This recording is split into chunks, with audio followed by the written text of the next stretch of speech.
Good evening बच्चों सभी को आज की मैथ की कक्षा में स्वागत है। तो पिछले क्लास में हमने क्या पढ़ा था? हमने एरिया ऑफ पैरेललोग्राम और एरिया ऑफ ट्रायंगल के फॉर्मूलाज के बारे में जाना था, है ना? वो कैसे डिराइव किए गए हैं वो हमने सीखा था। साथ ही साथ उसके ऊपर बेस्ड हमने कुछ प्रॉब्लम्स भी सॉल्व किए थे। तो आज हम लोग स्टार्ट करेंगे एक नया टॉपिक जो कि है सर्कल। ओके, तो आज हम लोग जो है सर्कल के बारे में पढ़ेंगे। सबसे पहले सर्कल का मतलब क्या है बच्चों? सर्कल क्या है? वो एक 2D शेप है ना? टू डायमेंशनल शेप है वो। टू डायमेंशनल शेप है ना? और इसका शेप क्या होता है बच्चों? इसका शेप जो है राउंड होता है ना? It is round in shape.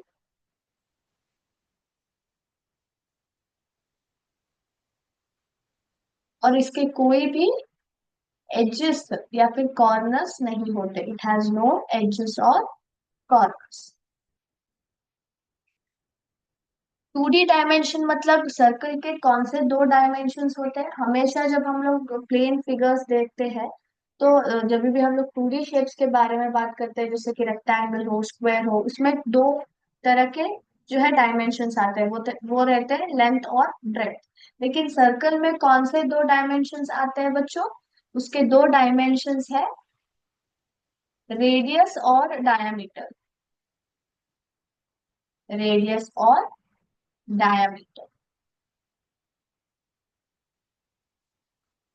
तो ये जो है दो डायमेंशन होते हैं सर्कल के। तो सर्कल का मतलब क्या है बच्चों? It is a two dimensional shape which is round, having no edges और corners, and the two dimensions are radius and diameter. ठीक है? तो इनके सर्कल के रियल लाइफ एग्जांपल्स कौन कौन से है बच्चों? कोई बताएगा मुझे? एग्जाम्पल जैसे कि हमारा मून हो, वो भी राउंड है ना? सन हो है ना? फिर आपके जो आप रोटी खाते हैं ना खाने में, even that is round in shape, है ना? रोटी है। फिर और कौन से जो है एग्जाम्पल से व्हील है ना? व्हील, साइकिल का व्हील जो रहता है, फिर टायर जो हम लोग बोलते हैं, वो भी राउंड इन शेप होता है। सो सर्कल से बहुत सारी बनी हुई, सर्कल के शेप में बनी हुई बहुत सारी वस्तुएं जो है हम लोग उपयोग करते हैं अपने रियल लाइफ में। ठीक है? अभी हम लोग जो है पार्ट्स ऑफ सर्कल के बारे में पढ़ेंगे। तो सर्कल के पार्ट्स कौन कौन से हैं? फर्स्ट ऑफ ऑल है रेडियस, है ना? रेडियस।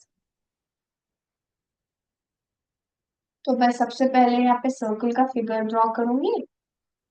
ओके, तो यहाँ पे रेडियस कहाँ से स्टार्ट होता है बच्चों?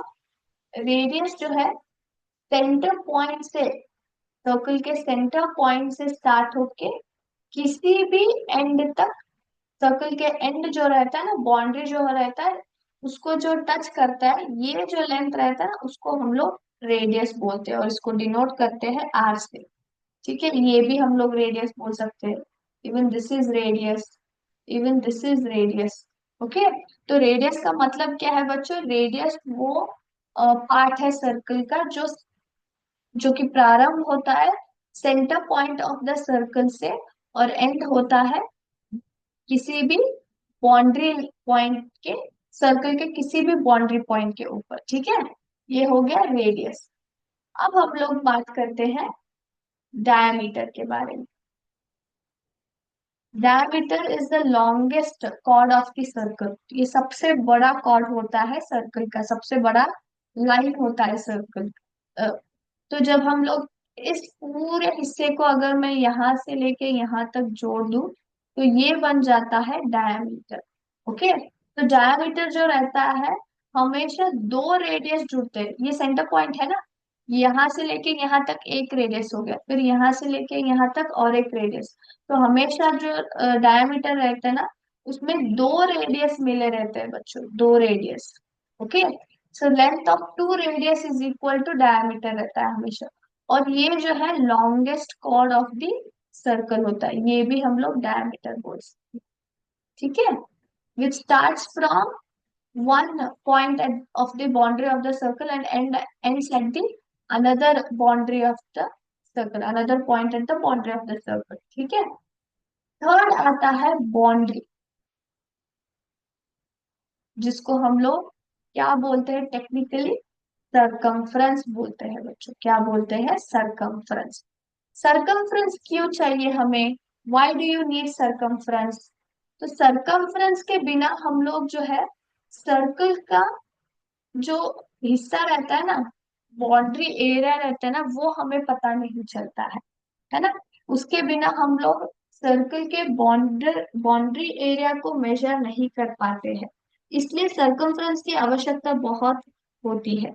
ठीक है, अभी हम लोग एक एग्जाम्पल लेंगे और उसके बाद में आपको पता चलेगा कि सरकमफ्रेंस क्यों चाहिए। ठीक है, यहाँ पे देखिए, मैं एक स्क्रीन शेयर कर रही हूँ जिससे आपको पता चल जाए। ठीक है, ये सभी को मेरा स्क्रीन दिखाई दे रहा है? ओके। तो यहाँ पे देखिए, मैंने एक सर्कल, एक है ना, यहाँ पे एक सर्कल शेप दिखाई दे रहा है। तो मैंने क्या किया है, मैंने एक कार्डबोर्ड के ऊपर जो है सर्कल शेप में एक राउंड जो है कार्डबोर्ड कट किया है और यहाँ पे इसको रखा है। मुझे क्या करना है, मुझे इस सर्कल का जो बाउंड्री एरिया है ना, उस पे ना मुझे जो है, मुझे लेस जो रहता है ना, बहुत ही डेकोरेटिव लेस रहता है ना, उसको चिपकाना है। लेकिन मुझे नहीं पता है कि मुझे लेस कितना मेजरमेंट चाहिए, कितना लेंथ का मुझे लेस चाहिए। तो इसलिए मैं क्या करूंगी, मैं यहाँ पे जो है इस सर्कल का जो बाउंड्री हिस्सा रहता है ना, उसके ऊपर ये जो आप रेड कलर की लाइन देख रहे हो ना, ये लेस है हमारा। इसको चिपकाते हुए जाऊंगी। अभी देखिए, मैं स्टार्ट करती हूँ, देखिए यहाँ पे ऐसे मैं इसको रोटेट करते हुए जाऊंगी लेस को। सभी को दिखाई दे रहा है? यस। तो इस तरह से मुझे क्या मिल जाता है, मुझे जो है सर्कल का जो बाउंड्री लेंथ मिल जाता है, जिससे कि मुझे लेस में आसानी से चिपका सकती हूँ। तो सरकमफ्रेंस क्या होता है बच्चों? सरकमफ्रेंस जो है ना, वो सर्कुलर रीजन, यानी कि सर्कल का जो रीजन रहता है ना, उसका डिस्टेंस रहता है। बाउंड्री जो रहता है ना सर्कल का, उसको हम लोग सरकमफ्रेंस बोलते हैं। The distance around the circular region is known as circumference, यानी कि सर्कल के जो उसके रीजन का बाउंड्री एरिया रहता है ना, उसको हम लोग सरकमफ्रेंस बोलते हैं। बिना सरकमफ्रेंस के हमें नहीं पता चलता है कि सर्कल का लेंथ क्या है, और सर्कल जो है कितना डिस्टेंस के ऊपर फैला हुआ है, ये हमें नहीं पता चलता। तो इसलिए सर्कमफ्रेंस की आवश्यकता बहुत जरूरी है। तो यहाँ पे मुझे सर्कल का लेंथ जानने के लिए मुझे क्या आवश्यकता पड़ी? मुझे सर्कमफ्रेंस की आवश्यकता पड़ी, है ना। अगर मुझे फॉर एग्जाम्पल, मुझे जो है, अगर मुझे एक आप देख सकते हो स्पोर्ट्स ग्राउंड में ना ट्रैक रहता है ना, रेसिंग ट्रैक रहता है, वो भी सर्कुलर ही रहता है, करेक्ट? वो किस तरह का शेप रहता है? कुछ इस तरह का रहता है, इस तरह का रहता है वो सर्कल, है ना। किस तरह का रहता है? कुछ इस तरह का बनता है ना। तो मुझे जो है इस सर्कुलर ट्रैक, है ना, इस तरह का रहता है, करेक्ट। तो मुझे जो है इस सर्कुलर ट्रैक का, मुझे जो है सर्कमफ्रेंस जाना है, या फिर लेंथ जो है, इसका जो डिस्टेंस है ना अराउंड द सर्कुलर रीजन के जो डिस्टेंस है ना, वो मुझे जानना है। तब मैं क्या करूंगी, क्या मैं लेस जो है, मैंने अभी वो लेस को जो मैंने ऐसे रोटेट किया सर्कुलर रीजन के ऊपर, तो वो ही मेथड में कहा इसमें अप्लाई कर सकती हूँ? नहीं कर सकती। क्यों बताइए? क्योंकि जो ये सर्कुलर ट्रैक का जो रीजन रहता है ना, सर्कुलर रीजन, वो बहुत बड़ा रहता है ना, और मैं वो नहीं कर सकती। तो इसलिए मुझे क्या करना पड़ेगा, मुझे जो है, मुझे सरकमफ्रेंस जो है, यानी कि सरकमफ्रेंस का मुझे एक फॉर्मूला चाहिए, जिससे कि मैं सर्कल के सरकमफ्रेंस को फाइंड आउट कर सकूं। सरकमफ्रेंस यानी कि बाउंड्री ऑफ द सर्कल जो रहता है ना, वो मैं आसानी से फाइंड आउट कर सकूं। जब मुझे इसका फॉर्मूला पता चल जाएगा, तो मुझे आसानी से कितना भी बड़ा सर्कल हो, मैं आसानी से क्या कर सकती हूँ, मैं सर्कुलर रीजन यानी कि सर्कल का जो बाउंड्री एरिया रहता है ना, सर्कमफ्रेंस रहता है या फिर लेंथ रहता है ना, वो मैं आसानी से ढूंढ सकती हूँ। तो उसके लिए हमें क्या करना पड़ेगा? तो उसके लिए कुछ हम लोग जो है एक्सपेरिमेंट्स करते हैं। अभी हम लोग क्या करेंगे, सबसे पहले हम लोग जो है relationship between diameter and circumference के बारे में जानेंगे, ठीक है।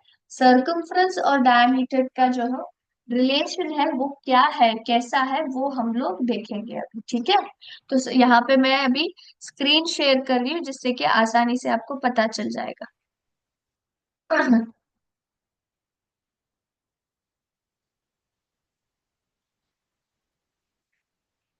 Am sorry. यस। यस, सभी को दिखाई दे रहा है। यस। तो यहाँ पे देखिए, यहाँ पे जो रेड डॉटेड लाइन आपको दिखाई दे रहा है वो क्या है, पूरा यहाँ से स्टार्ट होके यहाँ तक, ये क्या है, ये डायमीटर है ना। और ये जो ब्लैक कलर का लाइन है यानी कि सर्कल शेप में है, वो क्या है, वो सरकमफ्रेंस है सर्कल का, है ना। वो डिस्टेंस है सर्कल का, correct, around the circular reason. And ठीक है। तो अभी मैं क्या करती हूँ, यहाँ पे डायमीटर का मेजरमेंट कितना दिखाई दे रहा है बच्चों, 2.72, और सरकमफ्रेंस का 8.55। तो अभी हमें रिलेशन जानना है कि डायमीटर और सरकमफ्रेंस में रिलेशन क्या है। तो रिलेशन जानने के लिए हम लोग क्या करेंगे, डायमीटर और सरकमफ्रेंस का रेशियो जो है पता करेंगे, ठीक है। तो यहाँ पे जो है मैं रेशियो पता कर रही हूँ, यहाँ पे देखिए मैंने सी अपॉन डी लिया है, क्योंकि सरकमफ्रेंस बड़ा रहता है डायमीटर से, है ना, वो बाउंड्री रहता है, और डायमीटर जो है सरकमफ्रेंस के अंदर आता है। तो इसलिए मैं रेशियो क्या ले रही हूँ, सी अपॉन डी ले रही हूँ। 8.55 अपॉन 2.72 जब हम लोग करते हैं तो हमें आंसर क्या आता है, 3.14 आता है, 3.14। ये हमें पता चल गया। अभी मैं दूसरा मेजरमेंट लूंगी, ओके। सर्कल को थोड़ा बड़ा करूंगी, देखिए यहाँ पे डायमीटर कितना बन गया है, 3.16। सरकमफ्रेंस कितना बन गया है, 9.93। सेम सी अपॉन डी जब हम लोग करते हैं, फिर से हमें क्या मिल रहा है, 3.14 ही मिल रहा है ना। अगर मैं फिर यहाँ पे बड़ा करूं तो क्या, सी अपॉन डी यानी कि ratio of circumference to diameter change हो रहा है क्या, वैल्यू देखिए, अगर मैं छोटा करूं या फिर बड़ा करूं, क्या हो रहा है, नहीं। जो वैल्यू है 3.14 वो सेम आ रहा है ना, सेम आ रहा है। सी अपॉन डी का वैल्यू क्या आ रहा है, 3.14 ही आ रहा है। अगर आप कौन सा भी डायमीटर वैल्यू ले लीजिए, कौन सा भी सरकमफ्रेंस का वैल्यू लीजिए, है ना, रेशियो की वैल्यू सेम ही आ रही है, 3.14 ही आ रही है। इसको हम लोग क्या बोलते हैं मैथमेटिकली, इसको हम लोग जो बोलते हैं पाई बोलते हैं, पाई। 3.14 का मतलब क्या है, पाई, इसको हम लोग सिंबॉलिकली ऐसे लिखते हैं। और इसका जो रहता है ना, पाई की वैल्यू हमेशा डेफिनेट रहती है, यानी कि 3.14 ही रहती है, या फिर अगर आप फ्रैक्शन में लिखना चाहो तो 22/7 आती है। तो इससे हमें क्या पता चल गया कि जो रिलेशन रहता है ना सरकमफ्रेंस और डायमीटर के बीच, वो हमेशा पाई वैल्यू से डिफाइन होती है ना, पाई वैल्यू से डिफाइन होती है ना, पाई वैल्यू से। सी अपॉन डी की वैल्यू हमेशा पाई होती है, दैट इज 3.14 और 22/7 ही आता है, ओके। तो इससे हमें पता चल रहा है कि जो सरकमफ्रेंस रहता है ना, वो डायमीटर से 3 गुना बड़ा रहता है। 3.14 का मतलब क्या है, 3.14/1 है ये, डायमीटर वैल्यू 1 है, और सरकमफ्रेंस कितना आ रहा है, 3.14, तो इट इज 3.14/1। तो इसको हम लोग सिर्फ 3.14 ही लिखते हैं, क्योंकि अपॉन वन की वैल्यू क्या रहती है, it is nothing, like it is just 3.14 होंगे मैथमेटिकली। तो इससे हमें क्या पता चल रहा है कि जो सरकमफ्रेंस रहता है ना, वो डायमीटर से 3 गुना बड़ा रहता है, 3 टाइम्स ऑफ डायमीटर रहता है ना। 3 टाइम्स का मतलब 3 है यहाँ पे, 3.14, इसलिए मैं 3 टाइम्स ऑफ डायमीटर ले रही हूँ। तो इसलिए मैं क्या करती हूँ, C is equal to pi, मुझे पता है ना, पाई रहता है ना। C upon d is equal to pi, ये मुझे पता है। तो मैं क्या करती हूँ, डी को इस तरफ लूंगी, तो ये डिवीजन है ना, ये डिवीजन है। जब इस तरफ लूंगी तो क्या बनेगा, वो मल्टीप्लीकेशन बनेगा, यानी कि पाई इंटू डी बन जाता है, पाई इंटू डी। करेक्ट। तो c is equal to pi into d का मतलब मैंने आपको क्या बताया था, डायमीटर क्या होता है बच्चों, हमेशा डायमीटर जो रहता है 2 टाइम्स ऑफ द रेडियस रहता है ना। दो रेडियस को मिला के एक डायमीटर बनता है। करेक्ट। तो मैं क्या करूंगी, डी के जगह मैं 2r लिख दूंगी, 2 इंटू आर। यहाँ पे 2r का मतलब 2 इंटू आर ही रहता है। ओके। तो 2 इंटू आर मैं लिख दूंगी। तो सरकमफ्रेंस का फॉर्मूला क्या आ गया बच्चों, सरकमफ्रेंस का फॉर्मूला जो है 2 पाई आर आ गया।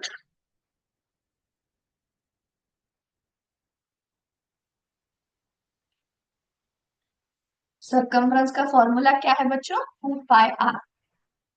टू टू इंटू, आप 3.14 या फिर 22/7 भी ले सकते हैं, और जो भी रेडियस की वैल्यू रहती है। तो सभी को पता चल गया कि सरकमफ्रेंस ऑफ द सर्कल का फॉर्मूला जो कैसे कैसे डिराइव हम लोग करते हैं। Is it clear to everybody. C is equal to 2 pi R. तो नेक्स्ट क्लास में हम लोग जो है इसके ऊपर प्रॉब्लम्स सॉल्व करेंगे, ठीक है। तब तक के लिए थैंक यू बच्चों, जय हिंद, जय विद्याशंकर।